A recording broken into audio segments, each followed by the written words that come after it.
Comigo aqui já está Dr. Gilberto Laorgue Nunes, hoje para falar sobre jovens, porque a gente geralmente está aqui falando, né, dos problemas de coração e tal, com as pessoas de mais idade. Hoje não, hoje a gente vai falar e até de casos que têm aparecido, né, normalmente, de jovens com AVC.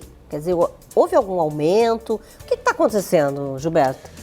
Tudo bom, Regina? Não, o que a gente tem visto, né, eu já tive a oportunidade de comentar isso em relação ao infarto do miocárdio, é que cada vez mais a gente está vendo que essas doenças que tradicionalmente acometiam pessoas a partir de 50, 60 anos, como o infarto, o acidente vascular cerebral, o chamado AVC, tem cada vez mais acontecido em pessoas mais jovens, né? E provavelmente existam várias razões para isso acontecer. Tem um estudo recente que foi publicado numa revista médica super prestigiosa chamada Lancet, mostrando que no mundo inteiro houve um aumento expressivo do número de acidentes vasculares cerebrais em pessoas jovens abaixo de 60 anos. E isso no Brasil tem se observado também, né? Então, assim, existem vários fatores, como comentei anteriormente, o estilo de vida, né? As pessoas não estão se exercitando, não estão se alimentando direito, frequentemente acham que, por serem jovens, essas doenças não vão acometê-las. Eu já ia perguntar também sobre essa questão, quer dizer, o jovem também acha muitas vezes, mas a minha alimentação agora, não tem problema, esse negócio de não dormir também não tem problema, porque se eu não fizer isso agora, quando é que eu vou fazer?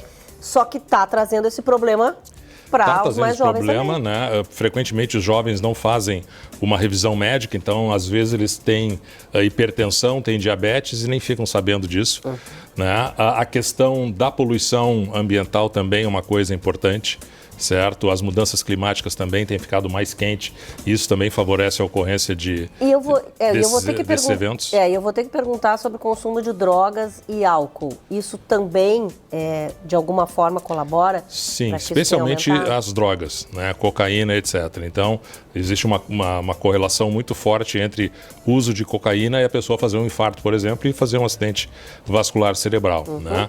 Outras coisas como implantes de hormônios que muitas pessoas usam para fins estéticos, por exemplo, aumentam sobremaneira o risco cardiovascular também, né? Então a gente está vendo uma série de coisas atuando em conjunto que não são saudáveis e a população jovem está pagando o preço, né, sofrendo de males que anteriormente eram raríssimos, por exemplo. E sinais a gente tem também nos jovens, porque muitas vezes não aparecem nem para os mais idosos, né? Sim. Nos jovens, assim, o que tem que observar? Aparecem esses sinais? Os sintomas de um acidente vascular cerebral ou do infarto do miocárdio são iguais aos das pessoas mais velhas, né? O que a gente tem que ver são os fatores de risco e modificá-los antes que eles possam causar algum problema. O acidente vascular cerebral, por exemplo, em pessoas jovens, existem várias causas, algumas são genéticas, né? Existem defeitos cardíacos, por exemplo, que nós vamos falar num próximo programa, que são responsáveis por um número expressivo de acidentes vasculares cerebrais em pessoas jovens que não têm outros fatores de risco, né? Então isso é tipo um spoiler para o próximo programa. Nós vamos falar especificamente de um problema cardíaco que pode ser resolvido através de um tratamento muito simples para o catéter. Sim. Então existe uma série de coisas, né? Eu acho que a percepção de que a gente deve fazer uma revisão médica o mais precoce possível, pelo menos uma vez a partir dos 20 anos, dependendo do perfil de risco familiar dessa pessoa, repetir num intervalo menor. Então tudo isso são atitudes que vão fazer com que a gente previna a ocorrência dessas doenças. Esse é o grande objetivo. Depois que um jovem tem um acidente vascular cerebral, a gente está tratando a consequência disso. Pois é, eu até li sobre isso, que muitos jovens que tiveram um problema com acidente vascular cerebral, depois vieram a ter outros problemas, como depressão, por exemplo. Sim.